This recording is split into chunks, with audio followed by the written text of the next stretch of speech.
This is TWiT.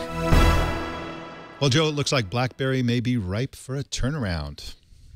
Yeah, a turnaround, or at least maybe the company has bottomed out. And this, according to, if you read between the lines, a memo that their CEO sent out on Friday and has since been picked up by the media and analyzed by the media. And here to give us some insight is CNET's Roger Cheng. Roger, good to have you aboard. How you been? Good. Thanks for having me on. It's great to have you here. Hey, can you give us some insights? What exactly did the memo state? What were some of the key themes in the memo? Yeah, well, I think the key theme that everyone sort of picked up on was that they were essentially done with the restructuring efforts, that all those layoffs that they've had, the painful transition that they've had to go through to transform themselves is essentially over, and that John Cheng, the CEO, has actually hinted at potentially adding new staff, which is a big change for a company that's really been downsizing the last few years. Sure. And in terms of those new hires, are they looking to get marketing wizards who can get the brand out there and do a blitz in marketing? Or are they looking for product development and real technicians who can put some new DNA into the next generation of BlackBerry technology? I think it's a little bit of both. We saw, the memo mentioned both product and sales. So I can imagine that they want to ramp up their efforts to sell, probably taking a different tack than they did last year when they were trying to be a big consumer brand. This is going to be more of a focus on the enterprise for large corporate customers, governments, anyone who really needs high security and a strong mobile device management service. It's really interesting that that they're sending out this memo. It's probably great news by the employees of BlackBerry. Just to remind everyone, BlackBerry laid off 40% of its workforce in September, 4,500 people. And of course, as they're sitting there with their neck in the guillotine, they've seen the head of Nokia roll by.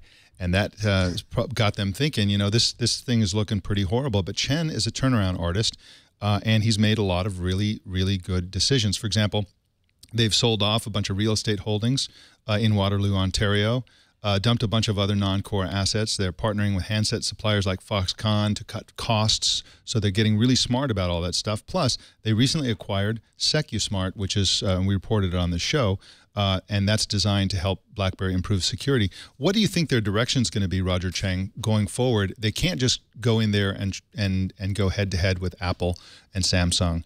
They're going to have to differentiate themselves, possibly as a more secure phone. I think they have a reputation for that. Maybe they're going to go after government contracts more heavily. They have a reputation for that as well. But what do you think their overarching direction is going to be? I think you hit it right there. It's more enterprise. It's more government agencies. It's anyone who really needs a secure phone, who's very paranoid about their data. And ultimately, their sales case can be made to any customer that's been hacked. And as we all know, that companies have been targets, been breached. There are a bunch of high-profile hacks. These are potential customers for BlackBerry. They can go in and say, "Hey, our system is far more secure. We have the track record. We have the reputation. Switch over to us." They're not going to go head-to-head with Apple or Google or any of the Android phones. They're not going to be a big consumer play.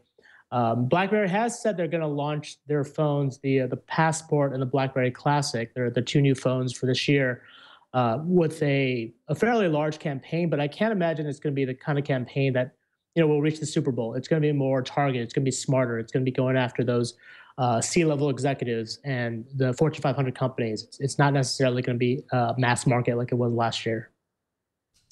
Hey, Roger, one other quick question. To use a baseball metaphor, with BlackBerry 10, it seemed like they were trying to hit a grand slam, trying to launch the ultimate device. Now I feel like John Chen, the latest CEO, is trying to string together a few singles. He announced roughly a month ago, maybe 2 months, better than expected financial results. More than a week ago, a nice tuck-in acquisition in the security area. And then last Friday, we get this memo. It seems like he's just trying to string together a few small victories that add up to something more. Is that a good way to think of this? I think that's actually an excellent analogy. It's, BlackBerry's had so much bad news for so long that to have this sort of string of small incremental good news, I think, is a good way to kind of get people looking at BlackBerry in a different way. I think one of the bigger problems is perception and reputation, right? It's a wounded brand. It's a company that last year we weren't sure was going to even survive. And that does a lot for customer confidence, right? And so if you can string together a bunch of these, a string of incremental good news, at least it gives your sales team a little bit of extra ammunition to sell BlackBerry services. Like, look, we're not going anywhere. We're not going to die. It's not the end of the world for us yet, and it's still safe to jump on the BlackBerry bandwagon. They do have a number of advantages, and as Curtis B. in the chat room points out, they're not an American company. U.S. companies have been taking a hit internationally because of the NSA Snowden revelations, and so their tagline might be, hey, we're Canadian. Even though, let's face it, the Canadian services have been doing similar things that the U.S. has, but they don't have the bad reputation. They've managed to avoid that in the shadow of the NSA revelation.